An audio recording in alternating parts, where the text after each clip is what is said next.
Mystery Saja is one of the most complex characters in all of K-pop Demon Hunters, primarily because you don't actually see what's underneath his hair. And today we're going to unravel that mystery as we draw Mystery Saja in 4 different styles. Let's get to it. Let's start off with the X-ray effect.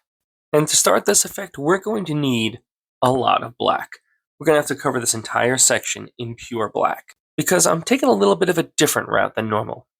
This was actually really unique and complex for me because although I have tried the new X-ray style, I haven't tried it with all the complexities of human bones. I had to kind of work back to my college days where we'd study skeletons, and that's just really kind of interesting and cool, but also really hard to break down.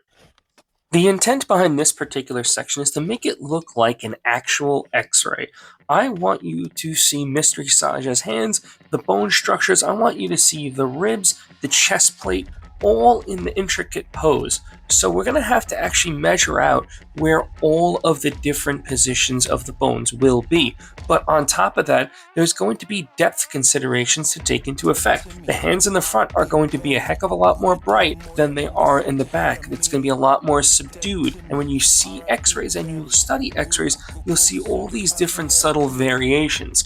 That's where the studying comes in when you want to learn anything of any complex nature.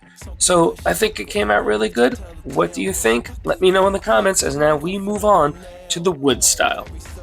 Now before we get a little bit too further in the video, what do you think about the t-shirt? Are you guys familiar with Bruce Doo? It's kind of a little bit of an adult-based cartoon. Kind of tells stories from his childhood. It's something that I was thinking about doing, so if you'd like to see me do like cartoon characters, retelling a lot of the silly stories that I did as an adult, let me know in the comments. In this particular section, we're not going to go too complex with the color palette. It's going to be kept minimalistic. Yellows, browns, at a minimum.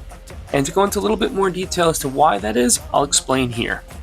Wood has a lot of unique complexities to it, because you can't just uniquely slap a brown across the front and call it wood. You have to think about all the minutiae of all the grains that go into it, all the little subtle shadows and variants. So that's what we're going to try to explain and explore as we go through this particular section. So then how do we go about transforming Mystery Saja into a wood statue or a wood piece of board and not just make it look like a brown mess?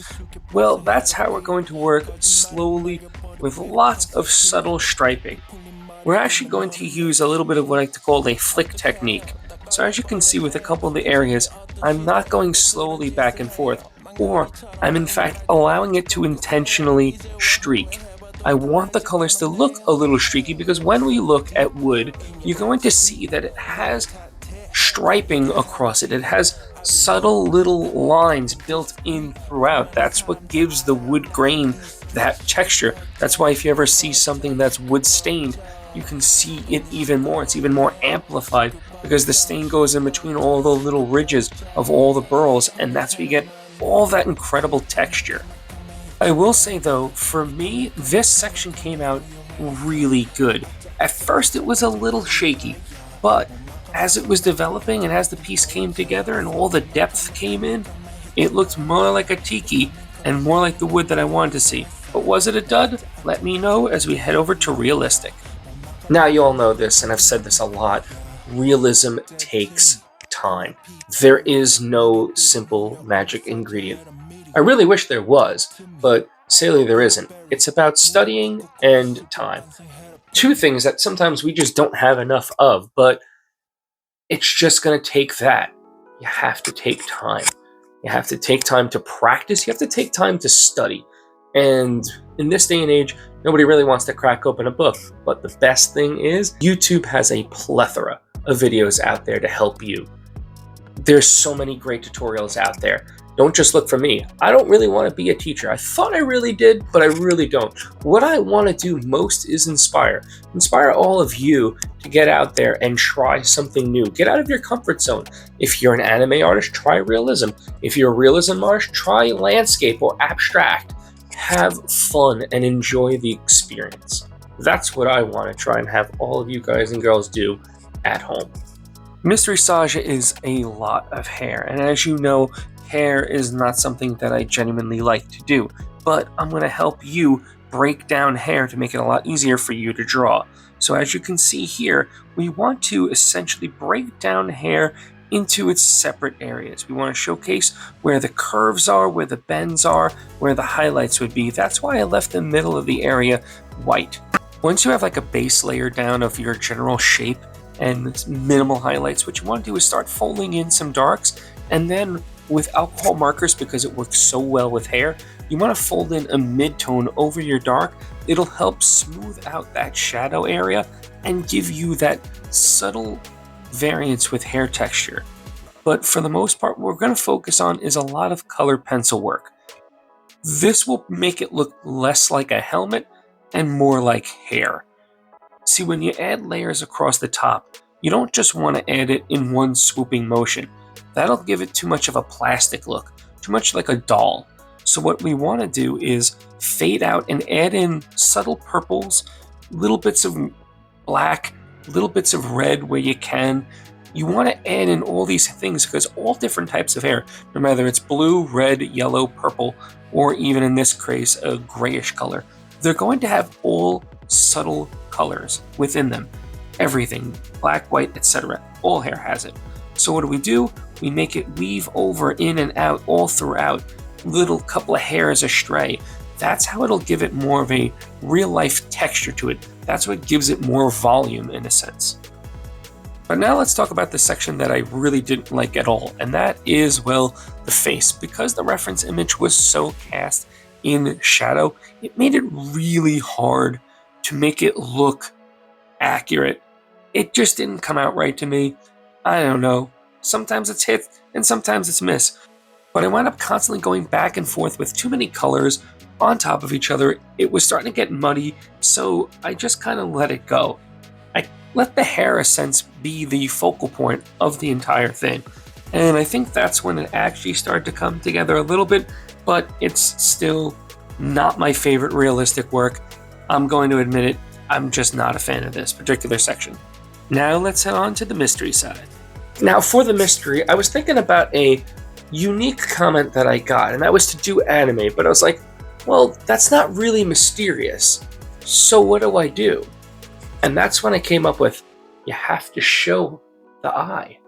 You have to show everyone the eye that they want to see at home.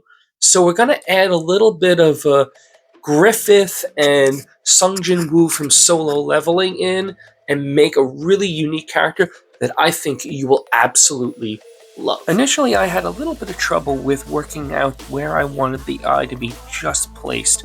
And after a couple of sketches and a couple of rough sketching outlining, I was able to come across a placement that I think fits just right. Now, as you can tell, I, like I said, worked with both Griffith from Berserk, and if you haven't seen Berserk, well, it is a highly mature anime. It is something I would not recommend for a younger audience at all. But I worked with him and Sung Jin Woo from Solo Leveling, which is honestly one of my favorite animes. I also read the manhwa, and I finished Ragnarok up until its most current iteration, but yeah, it's a must-read. So I did want some of the hair to sweep in front of the face. I wanted it to look, once again, similar to the characters that I mentioned above. I love Jinwoo's eyes. I love Griffith's hair. I think it's a perfect match. But I kind of blended both the captivating blue eyes of Sung Jin Woo, the hairstyle of Griffith, and the facial structure of Griffith with a little bit of the jawline of Sung Jin Woo, that really strong, pointed chin that just gives it a certain characterization I think fits incredibly well for the overall design. But it doesn't really matter what I think. It matters what you all think watching this now. Do you like what you see out of the eye? Is it kind of a hit? Is it kind of a miss? I would like to know your honest opinion. Do you think this would actually fit the character of Mystery if all of a sudden he swept back his hair in a future video? Maybe he's still alive. We don't know. If you didn't watch it, I'm not spoiling nothing. But if he did just sweep back his hair and all of a sudden you caught a glimpse or a glimmer of his eye, would this be what you would think? Or would it be something that you just thought, nah, it's not for me? Let me know in the comments, because I ultimately love reading each comment that I come across. And as we are about to wrap things up, I always ask, if you can please do me a favor, hit that like button, hit that subscribe button. It lets YouTube know that you really like the content, and it lets me know that you guys really want to keep seeing the content. So I also want to know from you, which side was your favorite? Was it the realistic? Was it the X-ray, the wooden, or seeing Mystery's eye unfold? Let me know in the comments. Thank you all so much for stopping by, and as always, I'll see you all in the next video.